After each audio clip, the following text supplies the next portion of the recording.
दोस्तों, माता पिता को दुख देने वालों के साथ क्या होता है और उन्हें किन परेशानियों का सामना करना पड़ता है, तो चलिए इस सवाल का जवाब इस कहानी के जरिए पता करते हैं। तो आप सभी से निवेदन है कि हमारे साथ इस कहानी में अंत तक बने रहें। तो चलिए बिना समय बर्बाद किए कहानी शुरू करते हैं। एक गांव में एक वृद्ध महिला अपने 2 बेटों आदित्य और विक्रम के साथ रहती थी।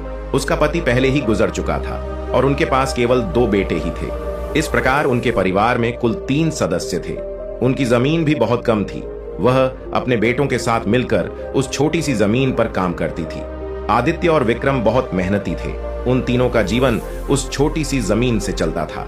समय के साथ जब दोनों बेटे बड़े हुए और विवाह के योग्य हो गए तो उस वृद्ध महिला ने उनकी शादी करवा दी। घर में 2 बहुएं आ गईं। कुछ समय तक सब कुछ अच्छा चल रहा था। घर में बहुत प्रेम था और सभी मिलजुल कर रहते थे। लेकिन जैसे जैसे समय बीतता गया, दोनों बहुओं में आपस में झगड़ा होना शुरू हो गया। कभी इस बात को लेकर तो कभी उस बात को लेकर दोनों बहुओं में हमेशा लड़ाई होती रहती थी। जब छोटी बहू को मौका मिल जाता तो वह बड़ी बहू से लड़ पड़ती और कहती, तूने घर का यह काम नहीं किया, वह काम नहीं किया। बड़ी बहू ने कहा, तू अपने हिस्से का काम कर, मैं अपने हिस्से का करूंगी। इसी कारण से दोनों बहुओं में हमेशा लड़ाई होती रहती थी। अब यह उनका रोज का काम हो चुका था। वह दोनों बहुएं हमेशा किसी न किसी बात पर आपस में झगड़ती रहती थीं। अब तो वृद्ध महिला भी इन बहुओं के झगड़ों को देखकर काफी परेशान हो चुकी थी। उन्हें लगने लगा कि उनके बेटों की पत्नियां बहुत झगड़ा करती हैं। उन्होंने इस बारे में अपने बेटों से बात की। बेटों उन्हें समझाने की कोशिश की, पर इसका उन पर कोई असर नहीं हुआ। एक दिन उस वृद्ध महिला ने सोचा कि जब हम 3 लोग घर में रहते थे तो थोड़ी सी जगह में हमारा गुजारा हो जाता था। अब हम 5 लोग हो गए हैं, इसलिए हमारे घर का खर्च पूरा नहीं हो पा रहा। शायद यही कारण है कि झगड़े हो रहे हैं। इसी वजह से वृद्ध महिला ने अपने दोनों बेटों से कहा, बेटा तुम लोग परदेश चले जाओ और कोई नौकरी ढूंढकर पैसे कमाओ ताकि धन लेकर आ सको और यह झगड़ा खत्म हो सके। क्योंकि जब घर में पैसा आएगा तो जरूरतें पूरी होने लगेंगी और आपसी लड़ाई रुक जाएगी। अक्सर कहा जाता है कि घर में लड़ाई झगड़े का एक ही कारण होता है, पैसे की कमी। दोनों पुत्रों ने वृद्ध महिला की इच्छाओं का सम्मान किया। वृद्ध महिला से अनुमति लेकर और अपनी अपनी पत्नियों को यह समझाकर कि हमारे ना रहने पर वे हमारी मां का ध्यान रखेंगी, उन्होंने अलविदा कहा और दोनों पैसा कमाने के लिए परदेश चले गए। उनकी दोनों बहुएं अभी भी देवरानी जेठानी में नहीं बनती थीं। एक दिन बड़ी बहू को वृद्ध महिला ने समझाया कि तुम बड़ी हो और वह तुमसे छोटी है। तुम्हारे पति प्रदेश में धन कमा रहे हैं और तुम दोनों यहाँ आपस में झगड़ा कर रही हो। यह उचित नहीं है। वह तुमसे छोटी है, इसलिए उसकी छोटी मोटी गलतियों को सहन करना सीखो। अपनी सास यानी वृद्ध महिला की बात सुनकर बड़ी बहू क्रोध में चिल्लाती है और कहने लगी, आप छोटी बहू की वफादारी कर रही हो। आप मुझे समझाकर उसे लड़ने के लिए उसका मनोबल बढ़ा रही हो।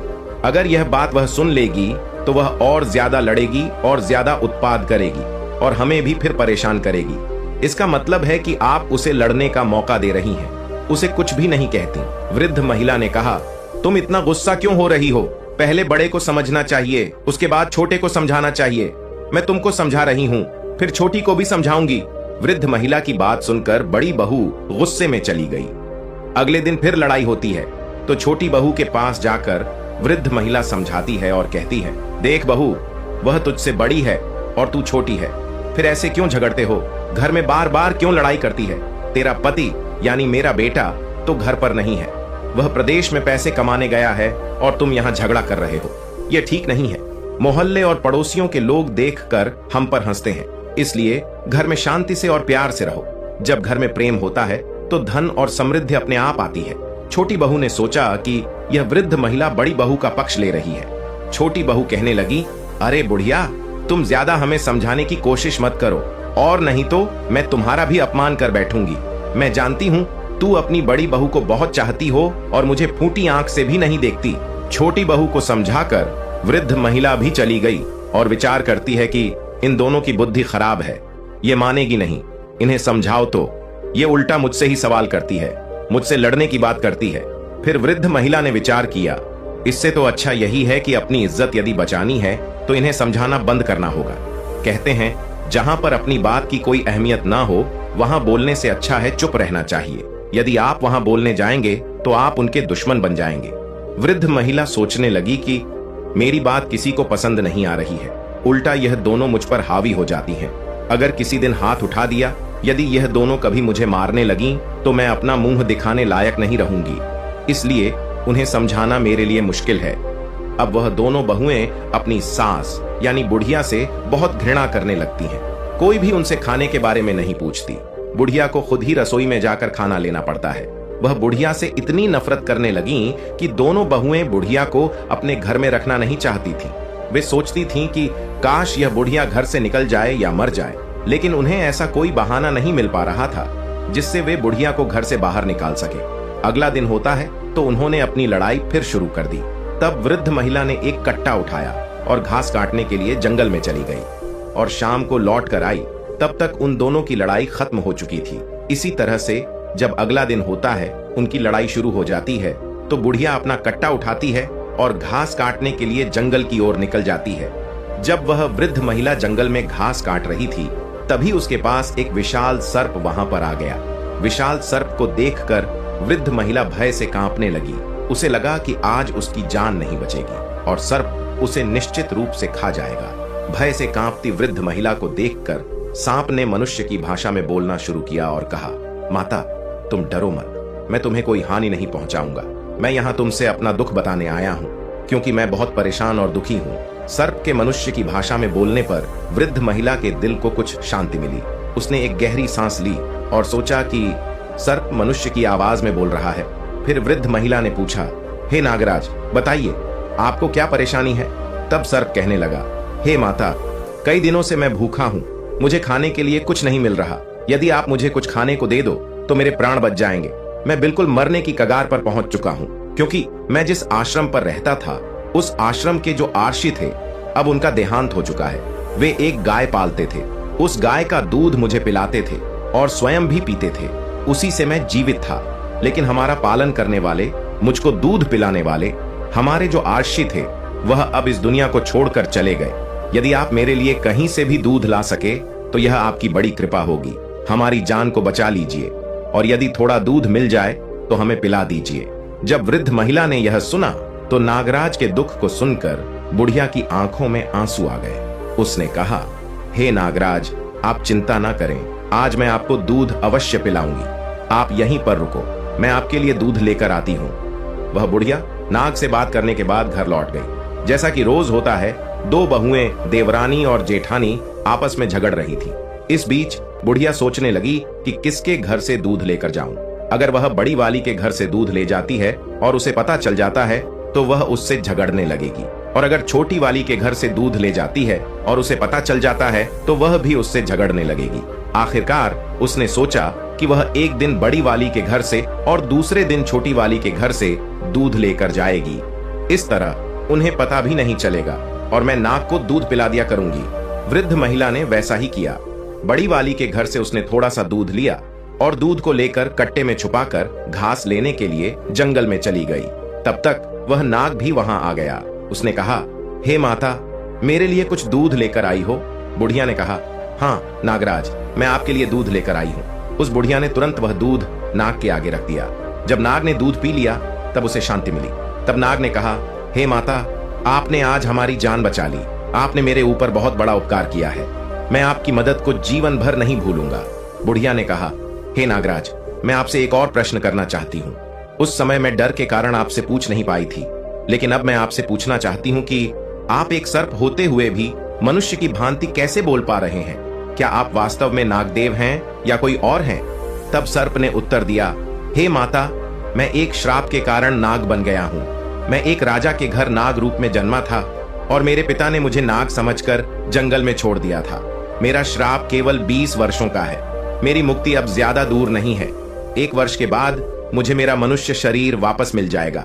मैं उस समय का बेसब्री से इंतजार कर रहा हूँ। वृद्ध महिला को उसकी व्यथा सुनकर उस पर प्यार आ गया।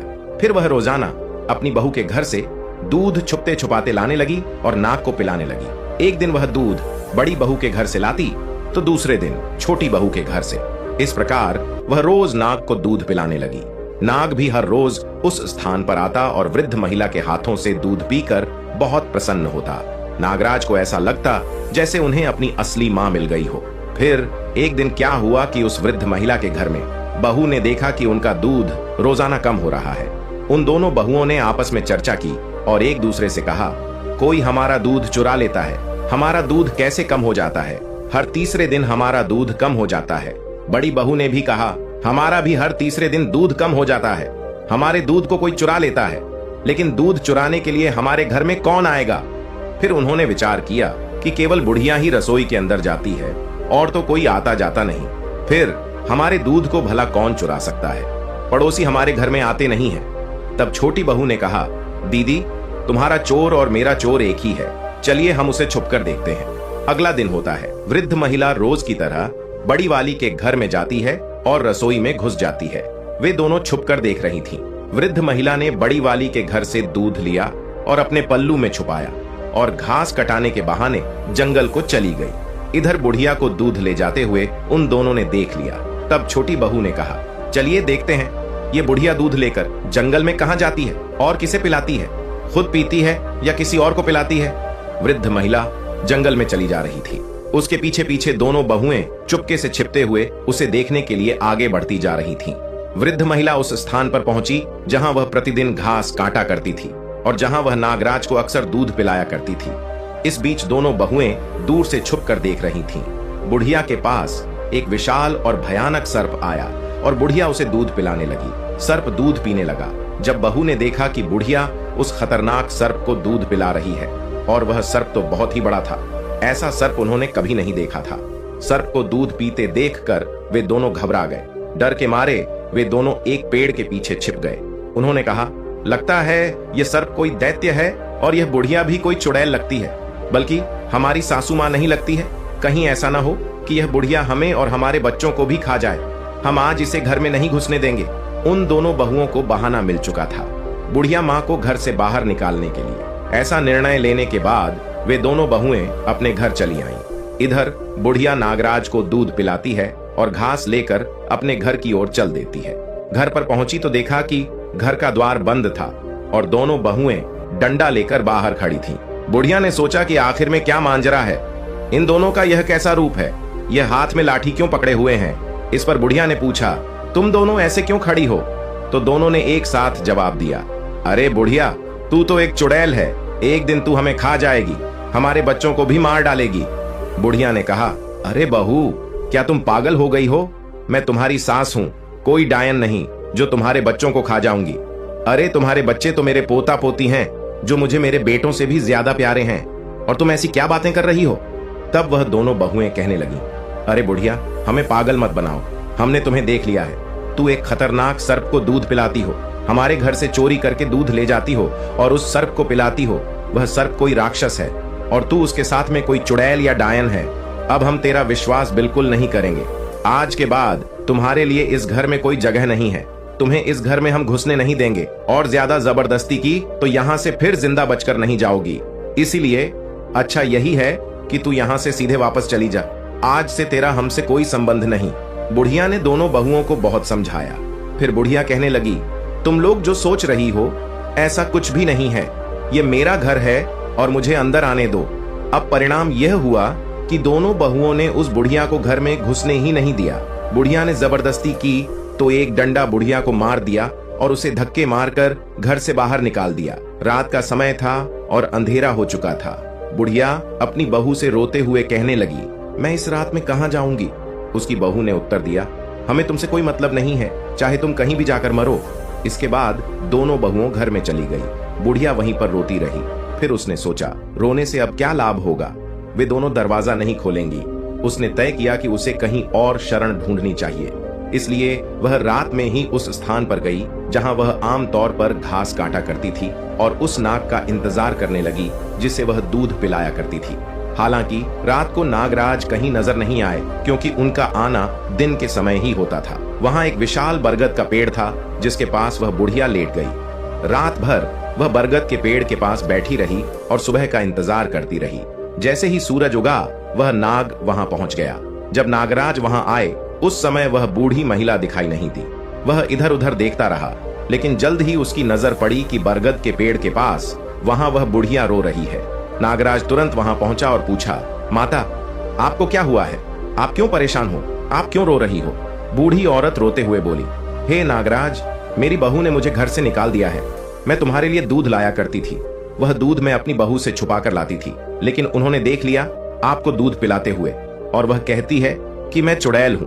वे सोचती हैं कि मैं उनके बच्चों को और उन्हें मारकर खा जाऊंगी, इसीलिए उन्होंने मुझे घर में नहीं घुसने दिया, मुझे घर से बेघर कर दिया। मेरे बेटे घर पर नहीं हैं, दोनों बेटे परदेश में नौकरी करने गए हैं। अब मैं क्या करूं, कहां जाऊं?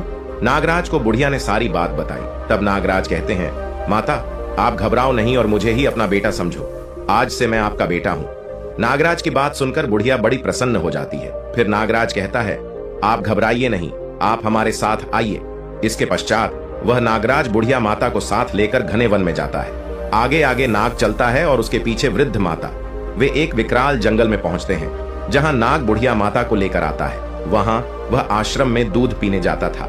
नाग बुढ़िया को उस आश्रम तक ले आता है। बुढ़िया पूछती है, बेटा यह आश्रम किसका है? यह तो बहुत ही सुंदर है। तब नाग कहता है कि यह आश्रम एक अर्षि महात्मा का था, जो अब परमात्मा को प्यारे हो गए हैं। उनका देहांत हो गया है। मैं यहाँ पर ही रहता था और इसी आश्रम में मुझे उस अर्षि महात्मा ने गाय का दूध पिलाया था। गाय भी यही कहीं आसपास होगी, वह बेचारी भटक रही होगी। अगर वह हमें देख लेगी तो निश्चित ही यहाँ आ जाएगी। कुछ समय पश्चात वह गाय भी वहाँ आ जाती है। गाय के थन दूध से भरे हुए थे। तब नाग कहता है, हे माता, इस गाय का दूध निकालिए और आप भी पी लीजिए, हमें भी पिलाइए। बुढ़िया गाय का दूध निकालती है, उसके बाद उस नाग को दूध पिलाती है और स्वयं पीती है। फिर नाग कहता है, हे माता, अब आप घबराइए नहीं, आप निश्चिंत होकर इस आश्रम पर रहें। यह गाय हमारे लिए दूध देगी और यहाँ अर्षि महात्मा की कृपा है। वे अपनी कृपा छोड़कर यहाँ से चले गए हैं। यहाँ पर रहने वाले को किसी चीज की कोई कमी महसूस नहीं होती है। खाने पीने की हर चीज यहाँ उपलब्ध होती है। आप कुछ भी खाएं, कुछ भी बनाएं। ये सुनकर बुढ़िया और भी ज्यादा खुश हो जाती है और फिर अपने बेटे नाग के साथ वहीं आराम से रहने लगती है। नागराज हर दिन घूमने निकल जाता था और शाम को वापस आ जाता था, जबकि बुढ़िया वहीं चैन से रहते थे। गाय भी हर रोज घास खाने जाया करती थी और शाम को वापस लौट आती थी। शाम के समय वे तीनों एक साथ बैठकर भोजन करते थे और आश्रम में प्यार से रहते थे। लेकिन एक दिन की बात है, नागराज जो हर दिन की तरह घूमने गया था, शाम को वापस नहीं आया। इससे बुढ़िया को बहुत चिंता होने लगी। शाम को गाय तो आ गई, लेकिन नाग नहीं आया। बुढ़िया इंतजार करती रही कि उसका बेटा नाग इतना अंधेरा हो जाने के बावजूद भी वापस क्यों नहीं आया। बुढ़िया रात भर अपने बेटे नागराज का इंतजार करती रही। उसने कुछ भी नहीं खाया और पूरी रात भूखी रही, लेकिन फिर भी नाग लौटकर नहीं आया। अगला दिन होता है तो स्वयं बुढ़िया और गाय नाग को ढूंढने के लिए जंगल की ओर चल देती है। बुढ़िया और गाय दोनों नाग को ढूंढते ढूंढते जंगल चले गए। थोड़ा दूर जाने के बाद उन्होंने देखा कि उनका बेटा नाग जमीन पर गिरा पड़ा था और वह नाग उस पेड़ की टहनियों में दबा हुआ था। नाग को टहनियों के नीचे दबा हुआ देखकर बुढ़िया व्याकुल हो जाती है और गाय की सहायता से टहनियों को हटाती है। नाग काफी घायल और जख्मी हो चुका था। जब नाग को होश आया तो बुढ़िया पूछती है, बेटा ये सब कैसे हुआ? इस पर नाग अपनी पूरी कहानी बताता है। हे माता, मैं जब शाम को आश्रम लौट रहा था तो एक भयानक तूफान आ गया। तूफान के आने से मैं एक पेड़ पर चढ़ गया, लेकिन तूफान के झोंके से वह पेड़ गिर गया और मैं उसके नीचे दब गया। मैंने निकलने की बहुत कोशिश की पर सफल नहीं हो पाया। मैं सोचता रहा कि मेरी माँ मेरा इंतजार कर रही होगी, पर मैं बाहर नहीं आ पाया। मुझे चोट भी लग गई। इसके बाद बुढ़िया कहती है, बेटा तुम घबराओ नहीं, आओ मैं तुम्हारी चोट का इलाज कर देती हूँ। इस तरह बुढ़िया अपने नागराज को आश्रम ले जाती है और कुछ औषधि को पीस कर लाती है। फिर वह इन्हें मिलाकर एक लेप तैयार करती है और उस नाग के घायल शरीर पर लगा देती है। रोजाना इस लेप को लगाने से धीरे धीरे उसके घाव भरने लगते हैं। इस लेप को लगाते हुए बुढ़िया ने उसे पूरी तरह से ठीक कर दिया। 1 साल बीत जाने के बाद वह नाग का रूप छोड़कर एक मनुष्य के रूप में आ जाता है। अब वह बेहद ही सुंदर राजकुमार बन जाता है। उन्हें एक सुंदर और रूपवान राजकुमार के रूप में देखकर बुढ़िया बहुत खुश होती है और बार बार उन्हें प्यार से छूती है। बुढ़िया माता की खुशी का ठिकाना नहीं रहा। फिर वह कुछ दिनों तक उस आश्रम में रहते हैं। इसके बाद एक दिन बुढ़िया कहती है, बेटा अब हमें तुम्हारे पिता के पास ले जाना चाहिए। फिर बुढ़िया ने पूछा, तुम कहाँ के रहने वाले हो? तुम्हारे पिता कैसे हैं? तुमने कहा था कि तुम एक राजा के बेटे हो। चलो देखते हैं कि तुम्हारे पिता कैसे हैं और तुम्हारी माँ कैसी है। तब नाग से बना हुआ राजकुमार कहने लगा, नहीं मैं बाहर नहीं जाऊंगा। उस पिता को देखकर क्या करूंगा जिसने हमें जंगल में फेंक दिया था। तब बुढ़िया ने समझाया, हे बेटा, उस समय तुम एक नाग के रूप में थे। तुम्हारे पिता ने डर के कारण तुम्हें छोड़ दिया होगा, लेकिन अब तुम एक मनुष्य के रूप में हो। तुम्हें देखकर तुम्हारे माता पिता बहुत खुश हो जाएंगे। इसलिए बेटा, तुम वहां चलो। इसी बहाने मैं भी तुम्हारे माता पिता से मिल लूंगी। नाग, जो अब राजकुमार था, बुढ़िया माता को लेकर अपने राजमहल की ओर चल देता है। चलते चलते जब वे अपने राज्य में पहुंचते हैं, मंत्री के पास पहुंचकर बुढ़िया माता और राजकुमार ने राजा से मिलने की इच्छा जताई। उन्होंने कहा, मंत्री जी, हम यहाँ के राजा और रानी से मिलना चाहते हैं। वह कहाँ हैं? इस पर मंत्री ने उत्तर दिया, बेटा, हमारे राजा और रानी इस समय मिलने के योग्य नहीं हैं। उनकी स्थिति बहुत खराब है। राजा स्वयं अपने राज्य की देखभाल नहीं कर पा रहे हैं। यहाँ का सिंहासन खाली पड़ा है। तब राजकुमार ने जिद की और बुढ़िया ने भी कहा, नहीं मंत्री जी, कृपया कुछ कीजिए कि हम उनसे मिल सकें। हमारा उनसे मिलना बहुत जरूरी है। तब मंत्री कहता है, राजा साहब बहुत बीमार हैं। यह बात 20 साल पुरानी है। रानी ने एक सर्प को जन्म दिया था। राजा साहब ने जब सर्प को देखा तो वे बड़े भयभीत हुए। उन्हें बहुत बुरा लगा, लेकिन रानी के लिए वह सर्प भी प्यारा था, क्योंकि माँ के लिए उसका बच्चा कैसा भी हो वह प्रिय होता है। लेकिन राजा ने सोचा, यह बात सुनकर लोग क्या कहेंगे? राजा के घर में पुत्र के बजाय एक सर्प का जन्म हुआ है। इससे प्रजा हमसे घृणा करेगी। इसीलिए राजा ने उस सर्प को जंगल में फेंक दिया। तब से राजा और रानी बीमार रहने लगे। उनका शरीर सूख कर कांटा हो गया है। उन्होंने राज सिंहासन छोड़ दिया है। कभी सिंहासन पर विराजमान नहीं होते और महल में बुरी तरह मायूस पड़े रहते हैं। जब राजकुमार ने यह सुना तो उसने मंत्री से अनुरोध किया, अगर आप हमें उनसे मिलवा दें तो यह बहुत कृपा होगी। मंत्री उस राजकुमार और वृद्ध महिला को राजा और रानी के पास ले जाता है। वहां उस लड़के के माता पिता निराशा में लेटे हुए थे। वे सदा चिंता में डूबे रहते थे। फिर राजकुमार उस बुढ़िया के साथ राजा और रानी के पास जाता है। राजकुमार उनके पैर छूता है। जब राजकुमार अपने माता पिता के पैरों को छूता है तो राजा और रानी में एक आशा की लहर दौड़ जाती है। वे दोनों उठकर बैठ जाते हैं और कहते हैं, बेटा, तुम कौन हो? कहां से आए हो? तुमने हमारे पैर छुए हैं। तुम्हारे पैर छूते ही ऐसा लगता है कि हमारे अंदर कोई शक्ति आ गई है। तुम कौन हो? बेटा, अपना परिचय दो। तब वह बेटा अपनी सारी कहानी सुनाता है और कहता है, पिताजी, मैं आपका बेटा हूं। और रानी से कहता है, माँ, मैं आपका पुत्र हूं। मैं आपके गर्भ से जन्मा था। मैं नाग के रूप में था। मुझे एक श्राप लगा हुआ था, इसीलिए मैं नाग बना। लेकिन आप लोगों ने मुझे जंगल में फेंक दिया। मुझे 20 साल का श्राप था और अब 20 साल पूरे हो गए और आज मैं पुनः मनुष्य स्वरूप में आ गया हूं। माँ, अब क्या आप मुझे अपने हृदय से नहीं लगाओगी? इतने शब्द सुनने के बाद रानी बिस्तर से भागकर अपने बेटे को हृदय से लगा लेती हैं और रोने लगती हैं। राजा के लिए खुशी का ठिकाना नहीं रहा। राजा रानी ने अपने बेटे को गले से लगा लिया और बार बार उसे प्रेम करने लगे। राजा रानी को ऐसा लगता था मानो उनके अंदर एक नई शक्ति आ गई हो।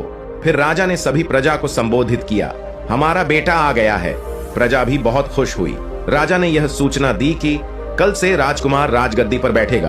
अगले दिन राजा ने उसका राज्याभिषेक किया। उसी दौरान वह बुढ़िया थोड़ी उदास हो जाती है और सोचने लगती है, अब मैं कहां जाऊं? तब राजकुमार के पिता राजा कहते हैं, हे माता, आज से आप यहाँ की राजमाता कहलाओगी। अब वृद्ध महिला बहुत ही प्रसन्न हो जाती है। जब वह बूढ़ी माँ के दोनों बेटे घर लौटे, उन्होंने अपनी माँ को घर में नहीं पाया तो उन्होंने अपनी पत्नियों से पूछा, हमारी माँ कहाँ गई है? उनकी पत्नियों ने उत्तर दिया, तुम्हारी माँ एक डायन थी, इसीलिए मैंने उन्हें मारकर भगा दिया। वह हर दिन जंगल में जाकर सर्प को दूध पिलाया करती थी। अपनी पत्नियों की इस बात को सुनकर बूढ़ी माँ के दोनों बेटे क्रोध से भर उठे और अपनी पत्नियों को डांटते फटकारते हुए घर से निकालने लगे। वे बोले, तुम्हें शर्म नहीं आती?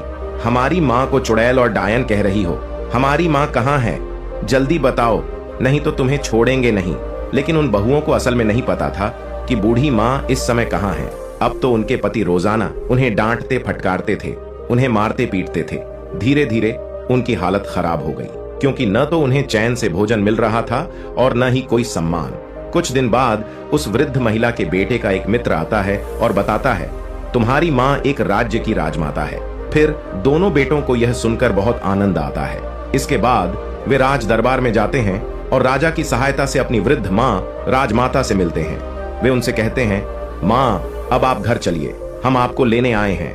तब वह वृद्ध माँ कहती है, मेरे बेटो, मैं यहाँ रहकर खुश हूँ। यहाँ हमारे पास एक और बेटा है। तुम बिना किसी चिंता के घर जाओ, मेरा आशीर्वाद तुम्हारे साथ है। दोनों भाई घर लौट आते हैं और अपनी पत्नी और बच्चों के साथ सुखपूर्वक जीवन व्यतीत करने लगते हैं। दोस्तों, इस कहानी से सीख मिलती है कि माता पिता हमारे जीवन का आधार हैं, जिन्होंने अपनी खुशियां त्याग कर हमें सफल बनाया। उनका सम्मान करना और स्नेह देना हमारा कर्तव्य है। उनकी खुशी ही हमारी सच्ची पूंजी है। बुढ़ापे में उनकी देखभाल करें, उन्हें कभी अकेलापन महसूस न होने दें। माता पिता को दुख पहुंचाना हमारी संस्कृति के विरुद्ध है। उनके आशीर्वाद से ही जीवन सफल बनता है। दोस्तों, आप लोग भी अपने माता पिता को कभी भी दुख नहीं देना। दोस्तों, आपने आज इस कहानी से क्या सीखा? आप हमें कमेंट सेक्शन में जरूर बताएं।